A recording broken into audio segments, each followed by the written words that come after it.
up today, the leaders of South Korea and Japan agreed to work closely to counter the growing threats posed by North Korea after the regime fired 3 ballistic missiles into waters near Japan.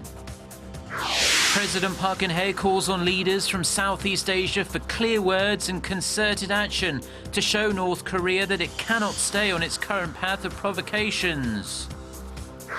Plus, South Korea's population tops 50 million for the first time. The newly released census also shows more people than ever are living alone. Stay tuned for these stories and more.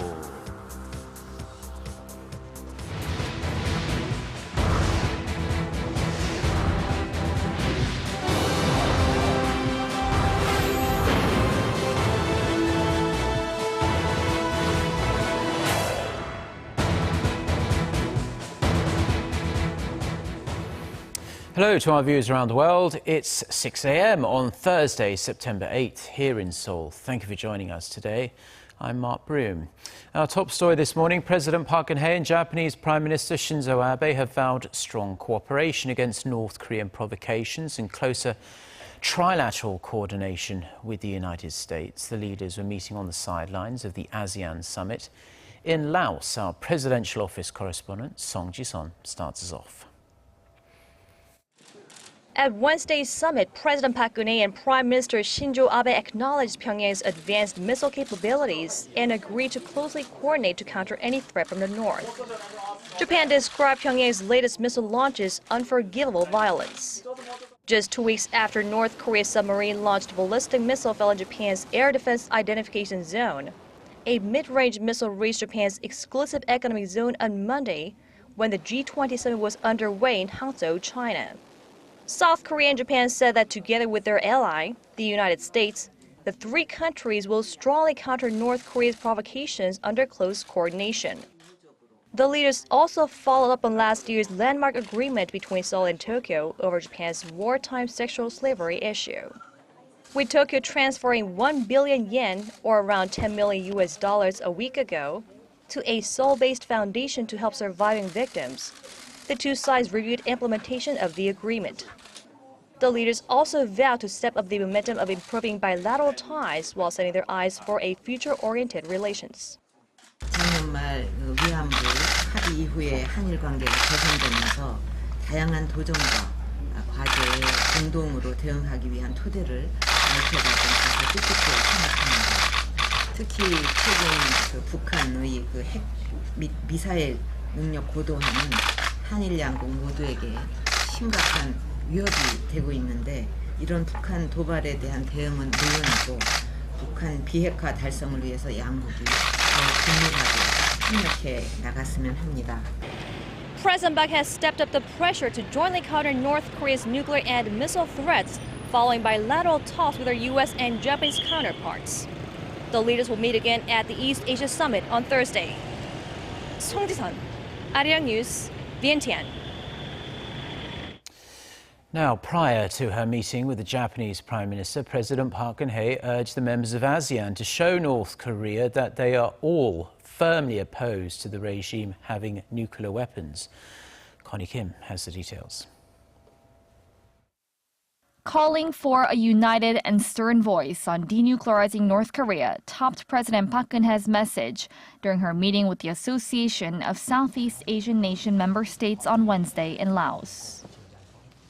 오늘 우리가 직면한 위기 상황은 과거와 달리 전 지구적이면서 동시다발적이라는 특성을 보이고 있기 때문에 국가 간 협력을 통한 대응이 무엇보다 중요합니다.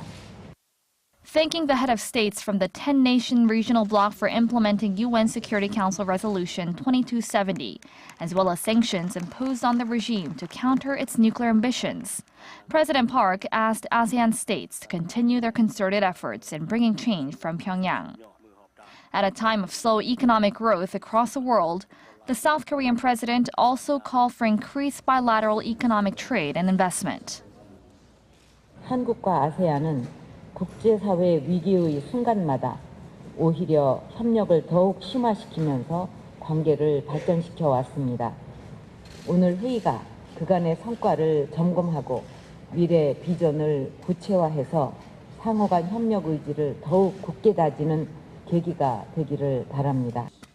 South Korea's second largest trading partner is ASEAN, with two-way trade logging $119 billion as of last year. President Park called for greater trade liberalization under the South Korea-ASEAN FTA, as she plans to expand that figure to $200 billion by 2020, and stressed the need to speed up negotiations on a free trade deal called Regional Comprehensive Economic Partnership, which comprises 16 member countries, including China and Japan. The ASEAN summit was followed by the ASEAN Plus 3 summit, where President Park said she hopes Wednesday's meeting can serve to strengthen momentum for cooperation among 13 Asian states.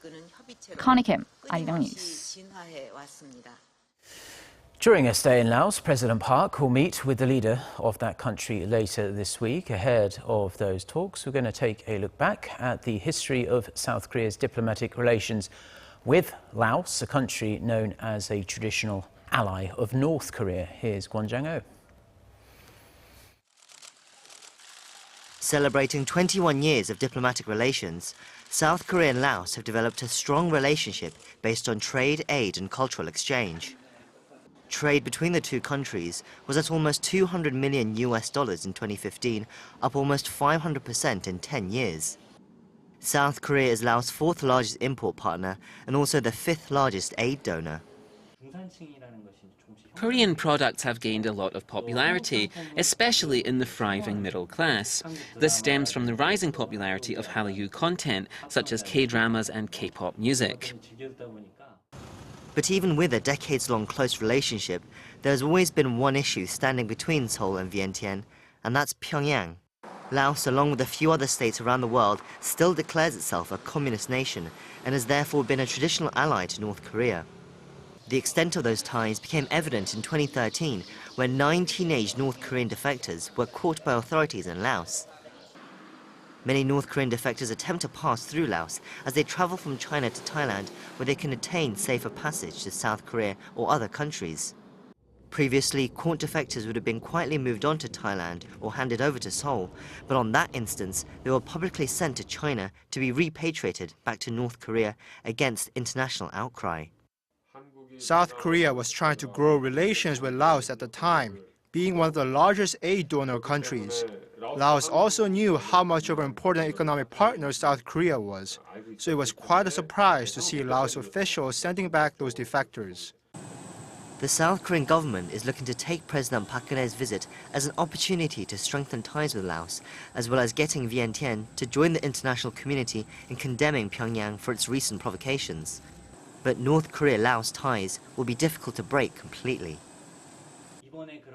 Having reached an agreement with Laos during this trip doesn't mean all future decisions its leadership makes will be favourable to South Korea. Seoul must see this as a stepping stone, and when the opportunity arises, it should be quicker than North Korea to offer smarter and more effective solutions that benefit Laos. Kwon Jang-ho, Arirang News. The United States would be willing to reconsider deploying THAAD to South Korea, but only if North Korea gives up its nuclear and missile programs. Deputy National Security Advisor Ben Rhodes gave the answer when asked if there is any possibility the anti-missile defense system would not be deployed to South Korean soil. He said the United States hasn't seen any signs Pyongyang will change its ways. Rhodes added that the US would not reconsider the THAAD deployment just because China and other countries more strictly implement sanctions against the North. South Korea's finance minister says he expects the cargo crisis caused by Hanjin shipping's slide towards bankruptcy to ease somewhat this week. A federal judge in the United States has temporarily granted Hanjin's request for protection from its creditors and scheduled another hearing for Friday, where the Korean government does expect a ruling in Hanjin's favour. Kim Jong-soo reports. The U.S. Bankruptcy Court in Newark, New Jersey, has authorized temporary protection for Hanjin just 4 days after the shipping giant filed its application. The move will prevent U.S. creditors from taking legal action against Hanjin ships and other assets, while the company undergoes restructuring in Korea. But this does not mean Hanjin containers will reach their destinations anytime soon. as major ports and truckers have refused to unload and transport cargo from the troubled shipper, fearing they will not be able to secure payments. As a result, over 80 Hanjin ships worldwide carrying 500,000 containers are currently stranded at sea, leaving hundreds of American retailers nearly empty-handed ahead of the fast-approaching holiday season. To receive a final order on bankruptcy protection, Hanjin representatives will have to return to court on Friday. Back in Korea, Seoul's Maritime Ministry has projected the company will need over 650 billion won, or $590 million, to successfully unload all of its ships and satisfy overdue financial obligations. The country's finance minister, Yoo Il-ho, in a meeting this afternoon, discussed the government's role in minimizing losses in the maritime industry and economy as a whole caused by Hanjin's demise. He also said that he personally feels a great deal of responsibility for the situation as a whole. I will do everything in my power to resolve the trading crisis. One thing we're working on is deploying 25 teams to 18 nations to assist the company in applying for protection from seizure orders. He added the Trade Ministry and related agencies will focus on finding alternative service providers for companies that had originally planned to use Hanjin. The finance minister also said the government will deploy more than 20 supplementary vessels by this week to ports in the United States, Europe, and Southeast Asia to speed up the transportation of goods all over the world. Kim Jung-soo, Arirang News. South Korea has released its latest census. It shows the population stands at more than 51 million people now. Also, for the first time on record, the number of single-person households have become the most common household type in the country. Hanjin has the details. Statistics Korea says on Wednesday, the total population of the country stood at 51.07 million in 2015, a jump of more than 1 million compared to 2010. And for the first time since records began, the number of single-person households surpassed the 5 million mark, topping any other type of multi-person households in the nation. That's more than 10% of the entire population. The data shows a sharp contrast from the period between 1990 and 2005, when the most common type of household in the country was that comprised of 4 members, also known as nuclear family. By 2010, 2-people household outnumbered the nuclear family by over 2.5%, and the nation started to see a notable shift in lifestyle trends. And within 5 years, the overwhelming sum of single-person households is now the largest population group.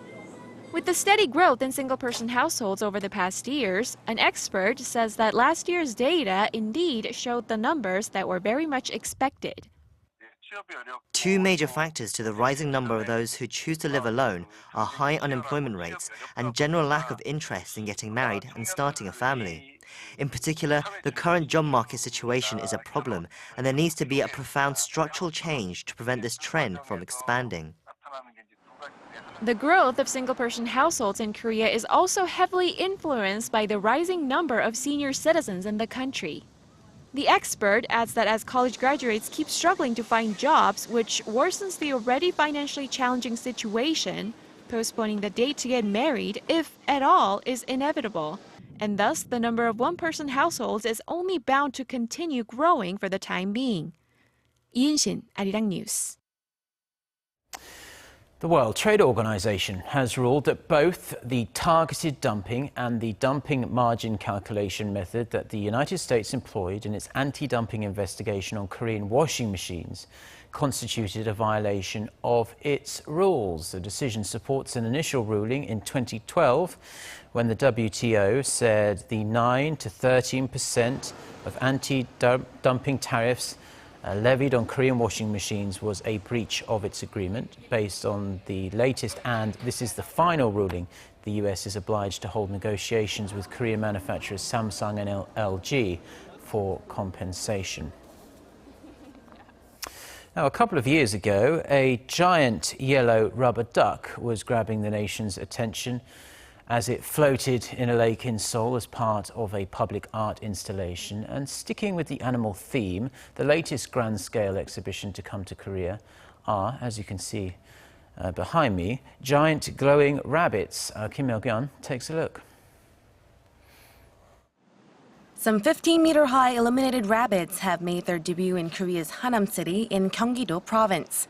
12 giant rabbits designed by Australian artist Amanda Parrer have been installed to mark the opening of a mega shopping and resort complex.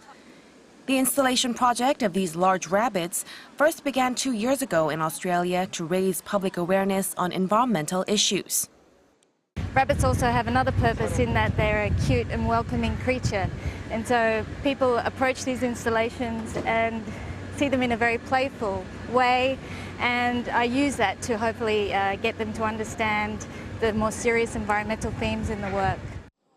Also in southern Seoul, a 20-meter-tall supermoon has been on display since earlier this month, floating in Seokcheon Lake under the theme of healing bypassers. Ever since the rubber duck project began in 2014, art projects in open-air spaces have settled as an emerging trend among business firms in Korea. Kim Mo-gyan, Arirang News.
Well, that's all we have for now on this Thursday morning here in Seoul. I'm Mark Bream. Thank you as always for tuning in. We'll be back throughout the day with more newscasts. Next bulletin coming up at 10 a.m. Korea time. So until then, goodbye.